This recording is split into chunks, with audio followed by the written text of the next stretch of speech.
All right, y'all, we got an interesting video with an interesting title.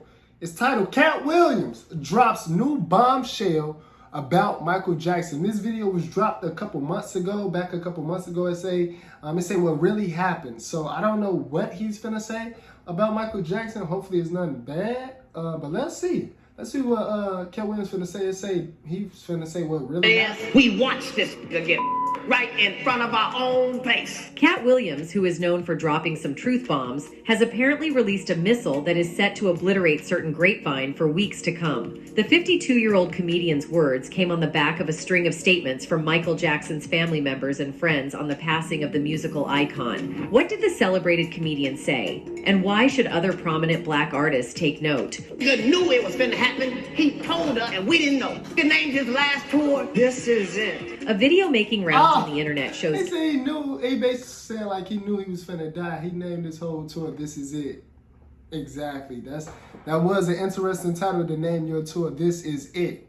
Katt Williams releasing some truth missiles about the passing of one of the greatest musicians of all time, Michael Jackson. In his usual no-holds-barred style, Katt Williams insinuated that the pop icon was eliminated by some of the industry players right before our very own eyes. Though all evidence points to the fact that Michael Jackson OD'd on medication, Katt Williams alleged that it was all planned. According to Katt, Michael Jackson knew it was going to happen and gave his fans hints of plans. Even I said it was all possibly planned. Even I said that in my video when we was reacted to one of the videos talking about it was saying Michael Jackson is still alive, the Still Alive video. I was saying he did not die that day. Once all the evidence they had showed in that video, like go back and check out that video if y'all haven't seen that video. I reacted to the Michael Jackson is still alive video, and all the evidence that they had, it was just too valid. It made too much sense, like for you to think that he actually died that day. Once they broke everything down, like,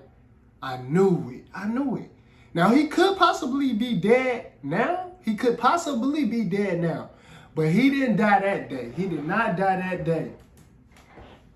By some evil individuals to end him, but they didn't catch his drift. Katt claimed that one of the hints was when he named his last tour, This Is It. He alleged that the pop icon knew he was at the end of his life and that he wouldn't survive to organize another tour, which is why he gave it that name. True to MJ's words, the This Is It tour happened to be his last, as he passed away in the same year that he made that announcement. The comedian observed that MJ didn't make the announcement in a celebratory manner. Instead, he sounded like he was tired of fighting the evil in the industry, and he had given you. So, Katt Williams appears to think that MJ's passing was pre-planned by the industry greats who disliked the power he wielded. Many fans who saw Katt Williams' video appeared to agree with the comedian. One wrote, Katt Williams is a prophetic comedian, true and funny. Another... Prophetic comedian? What do that mean? Prophetic? I gotta expand my vocabulary. Where that word come from? Prophetic.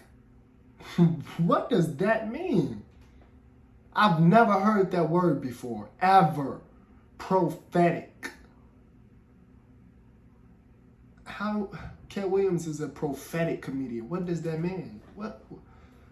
Their aggrieved fan also wrote, for years, Michael Jackson was telling the world about the evil things going on within the industry. They assassinated his legacy when he finally decided enough was enough. It's sad that his childhood was taken from him, and no one understood that he was the way he was because he wasn't able to experience what it was to grow up normally. Hence, his personality was stunted. He was a brilliant man-child, and his life story had a sad ending. Others also suggested that the industry didn't like people like Katt Williams for his outspokenness, which is why they tried to cancel him. A fan commented, this is why the industry tried to cancel him. He was speaking on S they were trying to hide. Other commenters, like this fan, recounted how they took MJ's passing. They wrote, I cried like a baby when I heard he was gone. I called my mama and cried on the phone. I'm even tearing up now. Michael Jackson was found unconscious in his Los Angeles home by his physician Conrad Murray at his Los Angeles home. The physician tried to resuscitate him, but his pulse was weak, so a call was placed to paramedics, who rushed him to the hospital, where the doctors confirmed his demise.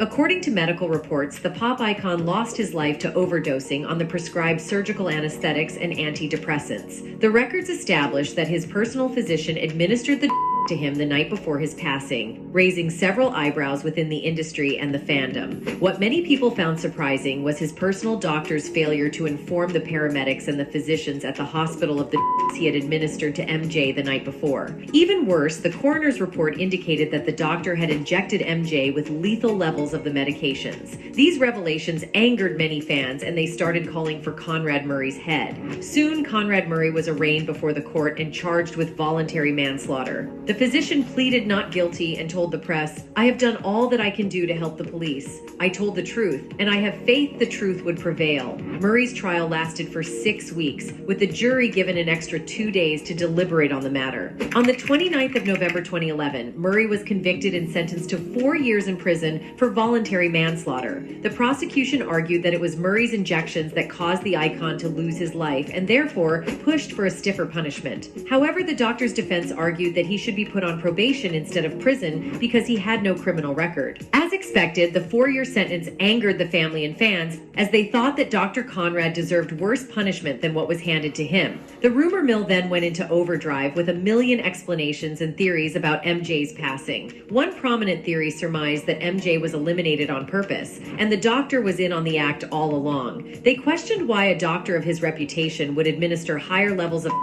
when he knew full well the consequences. They also wondered why he didn't inform the paramedics and physicians of the OD so they could start emergency procedures to reduce the effects of the overdose in his system. Many conspiracy theorists thus concluded that Dr. Murray was in on the act of MJ's elimination. Probably he was promised he wouldn't get a stiffer punishment and would be set up for life, which is why he accepted the job. Others also thought that the doctor was just a fall guy and that he was set up by the elite to get rid of Michael Jackson, a sentiment that the late singer's sister, LaToya Jackson, shared. LaToya, who attended every court hearing in the company of her family, tweeted several times, clamoring for help to get justice for her late brother. She thought that MJ was a victim of greedy and selfish people who didn't want to see him succeed in the industry. One of her tweets asked other witnesses to be called for questioning to help unravel the purported mystery surrounding MJ's death. The tweet read, "There are wives, girlfriends, and employees who know exactly what happened to Michael. Please come forward and tell what really happened." In another tweet, she insinuated that Murray knew exactly what went on the night her brother passed on,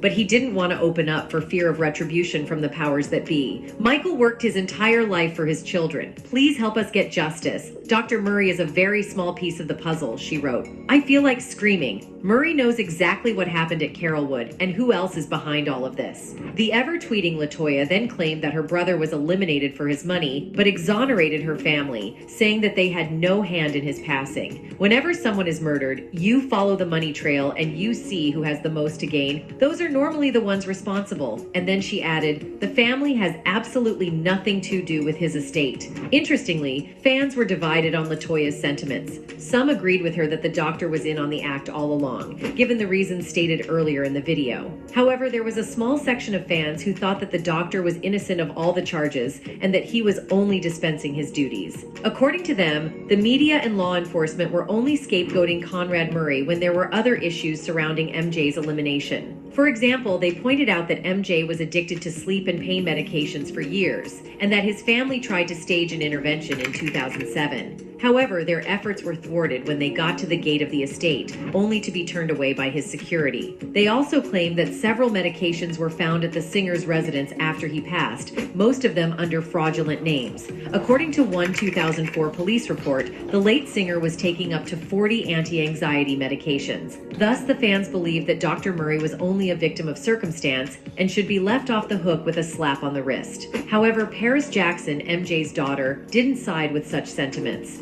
That's his daughter? She got blue eyes. How she light blue though? LaToya, she believes that her father was assassinated by people who were after his money and legacy. In an interview with Rolling Stone, Paris claimed that all the pieces of evidence pointed to the fact and only true fans would know it. "Absolutely, my dad was eliminated, because it's obvious. All arrows point to that. It sounds like a total conspiracy theory, and it sounds like BS, but all real fans and everybody in the family know it. It was a setup. It was BS. However, so unlike it could have possibly been a setup. It could have possibly been a setup for sure. Now that, hey, see, all these it's like when you watch one video and they have a ton of evidence, you think one thing. Then you see another video with ton of evidence and you think another thing. Dang, it could have been a setup for sure. Some fans and her Aunt LaToya, Paris didn't want to place the blame squarely at the feet of Dr. Conrad Murray. She thought that the whole thing was a chess game that involved many people who had or wanted a stake in MJ's estate. So she didn't think it was one person, but a lot of people. Interestingly, Paris gave a hint that she knew more than what she was telling. Her claim that it was a chess game suggests that the whole plot is complex, and giving out secrets might only muddy the waters. After all, nobody would want to take the fall for eliminating the musical icon. His fame and worldwide reach could spell doom for anyone who openly tried to end him. Thus, all the perpetrators would prefer to remain in the shadows and pull strings to get things done, at least in Paris's worldview. So she preferred to keep all that she knew to herself and hoped that she could bring justice to her father when she also became rich and powerful. And if she didn't, the 25-year-old model hoped that someday her dad would get the justice he deserved. Speaking to Rolling Stone magazine, the model and actress said, "I definitely do want justice, but it's a chess game, and I'm trying to play the chess game the right way. And that's all I can say about that right now." Paris also claimed that she hadn't healed or recovered from her father's demise, but she's learned to live with it. They always say time heals, but it really doesn't. You just get used to it. I'll live life with the mentality of okay, I lost the only thing that has ever been important to me. However, Janet Jackson, the baby of the Jackson family, had a different approach to the demise of the brother that she loved dearly and was close to. She apparently didn't want a part of all the conspiracy theories and media coverage that were raging about MJ that she had to turn off the TV. According to her, the whole stuff was driving her crazy, and thus she had to tune out of the madness that was going on around her. She explained that she didn't have that proverbial thick skin to accommodate all the gossip, back and forths, and conspiracies. People can have rhinoceros skin, but there's a point when something's going to hurt you. What? I don't even know she didn't just said it. I don't even know how to repeat what she just said. Rhinoceros skin. What does that mean? There's a different type of vocabulary bag they up in. What does that mean? Not everyone is stone. She claimed that her only source of news on what was going on in America and around the world was her chef. Janet chose to use the time to fondly remember her brother. She recalled the last time she saw him, which was on the 14th of May, 2 days before she turned 43. The occasion was a family celebration, and the kids were running around having a field day in the house. According to Janet, he and Michael taunted and teased each other while they ate Thai food. After the celebration, she left for her house but kept calling her beloved brother, telling him how great the occasion was. A few days after the celebration, Janet flew to Atlanta to Janet is so beautiful, boy. Work on Tyler Perry's Why Did I Get Married Too, but still kept in touch with her brother. It was on the set that she got the call that MJ had gone on to eternity. She quickly left the set and returned to LA to join her family, who had gathered for a private family grief, with the paparazzi in attendance. One event at the private ceremony that moved all and sundry to tears was when the then 11-year-old Paris walked up to the microphone and chimed in, "Daddy has been the best father you could ever imagine," before holding on to Janet for support. Recounting that precious moment, the Scream hitmaker said she was very proud of her niece for eulogizing her father in the grandest way she could. She said of Paris, "People said to me that Michael's daughter speaking really gave them a sense of how he was as a father," in her words. Paris is incredibly smart. They are all so smart. She's a sweet girl. The kids are doing well. They're with all their cousins. That family love will keep them going. After the event, Janet just said a few words to the media and then headed back to Atlanta to finish shooting the movie. To cope with her brother's passing, the Grammy Award winner resorted to work, penning several albums, starring in TV commercials, and headlining concerts. She still misses her brother and hopes that she one day gets to meet him again. Janet appears to sincerely not weigh in on all the brouhaha surrounding MJ's demise, but not all her family members have that calmness, and certainly not her fans. Kanye West, notorious for his controversial tweets, also suspected foul play in the demise of the pop icon. Taking to Twitter, the rapper claimed that her now ex-wife Kim Kardashian saved his children, and that MJ gave him hints of who was behind his demise. He wrote in a bizarre tweet, "MJ told you about Tommy before they killed him. Kim saved my daughter's life in the name of Jesus. It's God's choice only. I will live for my children, Chris, Simon, and Cody, if you're not planning another one of your children's Playboy shoots." Kanye was referring to Tommy Mottola, the former CEO of Sony, who had fallen out with Michael Jackson before his demise. However, many fans took Kanye's rant. Mike said that he got into it with Sony.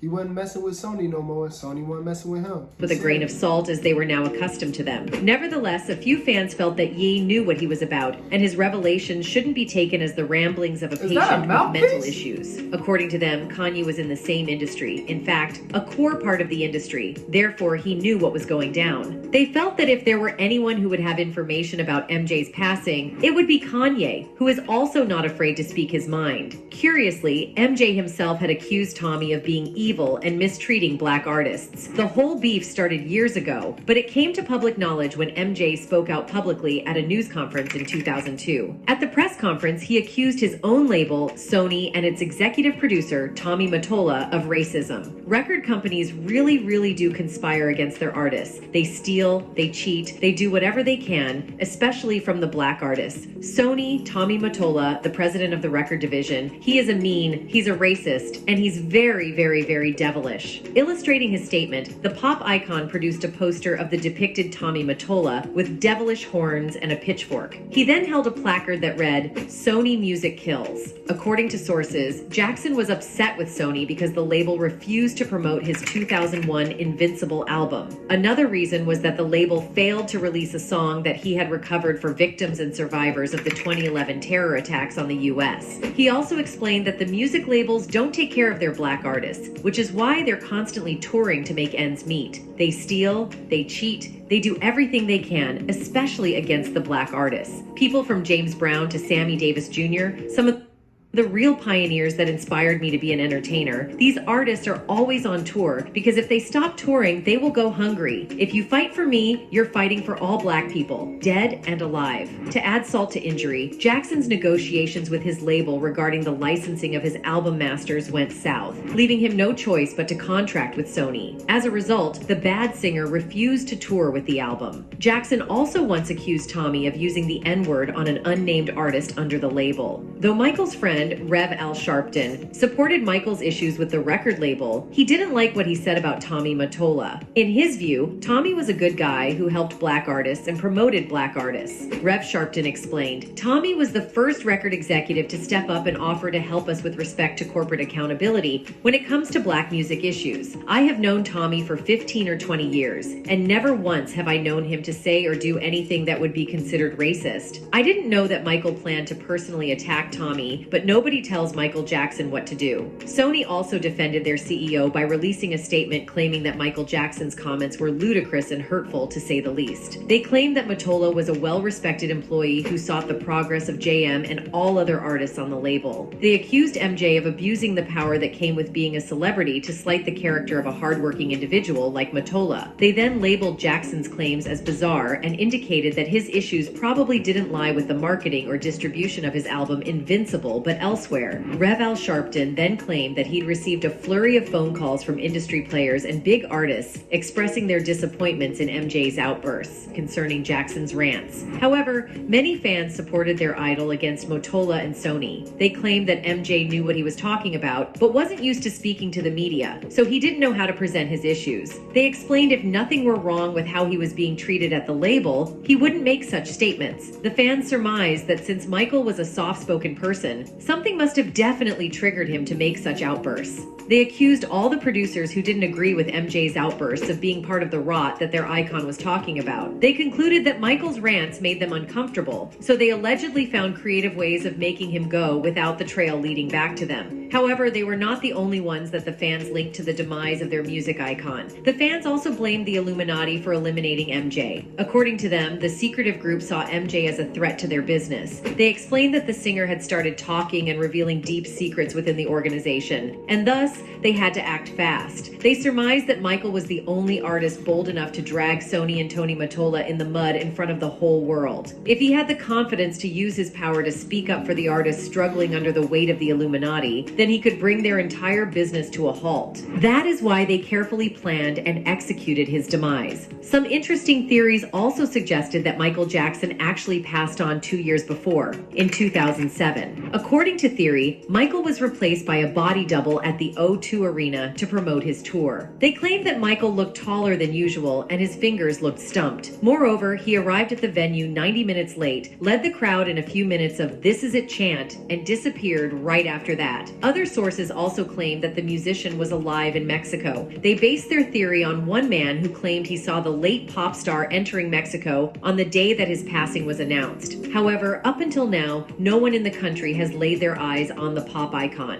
However, one of the most outrageous and downright mundane theories that surrounded MJ's demise was its link to the former president of Iran, Mahmoud Ahmadinejad. According to the theorists, the former president eliminated Michael Jackson to shift attention from the woes he was facing in his country. At the time, Ahmadinejad's popularity was waning, and pockets of protesters were organizing rallies to oust the former leader. However, when MJ passed on, the global attention was shifted to him, with the Iranians momentarily forgetting about politics in their country. Thus, the theorists thought that the former Iranian president planned all that to shift popularity from the crisis in his country. Another theory that made the rounds was that the pop star faked his passing because he was neck deep in debt and thus needed a plan to escape his debtors. And the only way he knew to do that was to apparently fake his passing, so that while the whole world, including his debtors, thought that he was no more, he would be chilling on some island, far away from probing paparazzi and social media. However, all evidence pointed to the fact that the music icon had indeed passed on, as the Los Angeles coroner's office has officially confirmed that the person in the casket was Michael Jackson. However, that hasn't stopped people from believing that their icon was a victim of the allegedly cruel music industry. Some even wish that the singer and dancer hadn't taken them on the way he did, so they could still enjoy his wonderful tunes and electrifying dance steps. One commenter wrote, "If you really sit and think about what he went through, I mean really think about what this did to him or how it must have felt. It's just heartbreaking what these accusers did to him for money." I agree 100%. Others also opined that MJ had fought the music, the apparent wickedness in the music industry so hard that it ended up consuming him. One fan wrote, "Absolutely agree. You fight against the wrong so hard it consumes you, and when the quiet comes, you can see how broken you become, and you wonder why you didn't know exactly when you broke." However, his fans acknowledge that though he isn't with them physically, he'll continue to be with them in their hearts. One obvious die-hard fan summed up those sentiments in these words, "Michael will live on forever through all the people who loved him. RIP MJ." And with these solemn words, we draw the curtains on today's video.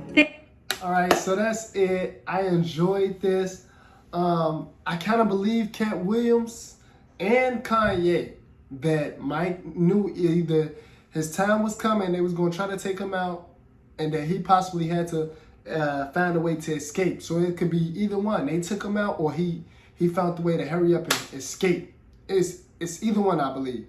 I don't believe it was definitely natural and organic. It was not like that at all. It was nothing like that at all. It wasn't nothing natural, no dying in his sleeve. It was either plotting and planning, from them or from him. It was either plotting and planning from them or for him, but it was not a natural death at all. Either they did it, they plotted and planned and used the doctor to overdose him, or he got up out of there and he faked his death. Either or. But comment down below. I'll let it hear what y'all think about that, man. Subscribe to the channel if you new. Y'all know what to do. Hit the like button for me as well. And I'll see y'all in the next video.